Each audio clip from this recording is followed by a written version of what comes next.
As predicted by me last week, Kevin McCarthy is out on his yes. Let's see where the Republican-led House is going to go from here. It's not going to be pretty. I'm just going to let you know that it's not going to be pretty. I also want to look at Matt Gaetz because I think he just shot himself in the foot. In case you're new here, I'm Kirsten, Langston, author and intuitive, and you can find more videos like this at thirdeyechampagne.com. First thing, before I even get to the cards, the guides are telling me that these really hardliner Republicans, you know, this group that got rid of McCarthy, that never wanted him in the first place, they dissolve. Guides are telling me they dissolve. They're telling me that they don't have the hold that they think they have, that there's a lot of posturing and chutzpah, but there's not a lot to back it up. People don't like them. They are not well liked. So they kind of have a little bit of power now, but they don't really know how to play the political game, so they're not doing the give and take thing. They're just going, give it to me, give it to me, give it to me. If you don't give it to me, I'm gonna XYZ. I mean, this is what happened to McCarthy, right? Give it to me, you didn't give it to me, I'm gonna kick you out. What we saw with Madison Cawthorn, where his own party said, hey, look at this, he's no good. You're going to see that with a lot of these people, and I think you're also going to see it with Matt Gaetz. Let's start with Matt Gaetz, actually, and take a peek and see, did this ruin or jumpstart his political career? First of all, what's showing up in Matt Gaetz's cards is eclipse season. So we do have eclipses coming up. Yes, I am doing eclipse readings, by the way, so if you want one, hit me up. I'm doing email readings, $40. You get a voice note back. It's about 12-15 minutes long, and I let you know about both eclipses and how they're going to affect you. You can book those. Just email me, kirstenlangstonauthor@gmail.com. Eclipse season, figuring here for Matt Gaetz. This wouldn't have happened without the assist from the astrology. We are looking at eclipse season. That factors into it. Did he tank his career? Not really. Not really. He had more people backing him up than we realize. So this goes beyond a little bit, beyond his little group of minions here, the hardliners, you know, the right hardliners. It goes beyond that a little bit, but people are more dealing with him for political gain. He's not well liked. He's really not well liked, not even by his own party. He's not. Did he ruin his career? No, but he's got to tread very lightly as he goes forward. He's got to tread very, very lightly as he goes forward. He doesn't gain anything from this, but neither does he lose anything. You know, I think it puts him in a more precarious position than he would like here.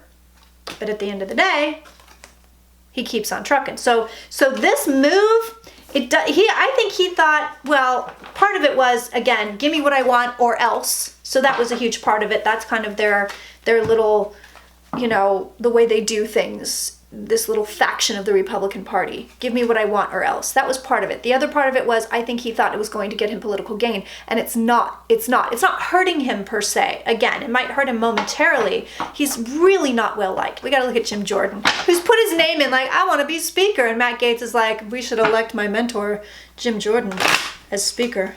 The Republican Party is going to eat itself alive, and I predicted this years ago. I said this was going to happen. Jim Jordan, no. You're not getting the job, Jimmy. Sorry, kiddo. Volatility here. So this is eclipse season. This is active Uranus. There's Jim Jordan here. Already he's coming in as King of Cups, which is not the most stable person. And then we see heartbreak and maybe a little backstabbing for him. He doesn't get the job. I don't know that we're going to get like a big name here. I feel like it's going to be like, oh, and then they picked so-and-so, and everybody's like, huh, that's interesting. People are embarrassed by this, by the way. There are people that are so incredibly embarrassed by how this whole thing went down.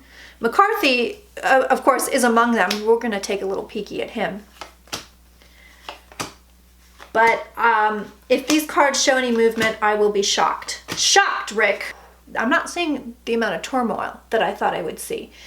But there is a lack of movement here on speaker, on getting a new speaker. It's just kind of like, let's examine all sides. Let's look at this. Let's look at that. Who's willing to make a deal? Who's going to give us what we want? I mean, there's a lot of this. It's going to be, nope, there's not going to be anything unanimous about it for a while.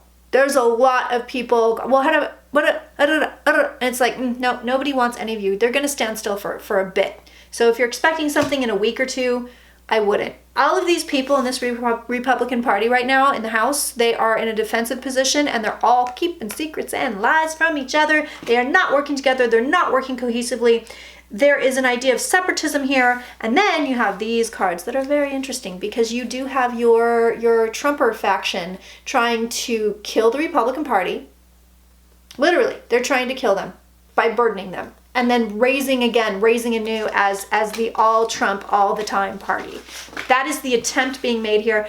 You don't need to be psychic to know that. We've seen that before. We know that's what they're trying to do, but they are adamant. And these people, this little faction of Republicans, they are so greedy for power. I mean, it's coming off them in waves. It's coming off them in waves. And it's sort of reptilian brain. It's like, I want it. Give it to me. It's a little bit of a hot mess. I mean, first of all, we can see that every politician has pretty much been bought and paid for. That's here. Okay, fine.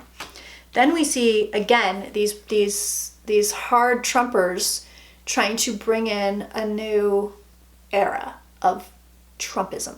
They're trying to push the Republican Party into it really hardcore. And I don't mean like, you know, oh, sure, he's our guy, he's fine, and these Republicans are just voting down the party line. I mean, they want hardcore Trumpers just like Germany, okay? That's what they want. That's what they're pushing for. So they are trying to do whatever they can. There's the stalls here. We can see the ship is not coming in. They're kind of like, nope, we're gonna wait on this. We want to push you this direction. They are headed towards illusion delusion. So yes, it's a card of healing and victory, but it's headed towards the Seven of Cups, which is, you can't build anything on the Seven of Cups. So it could very well be that it's an ideology that they're pushing, which they are kind of already are, right?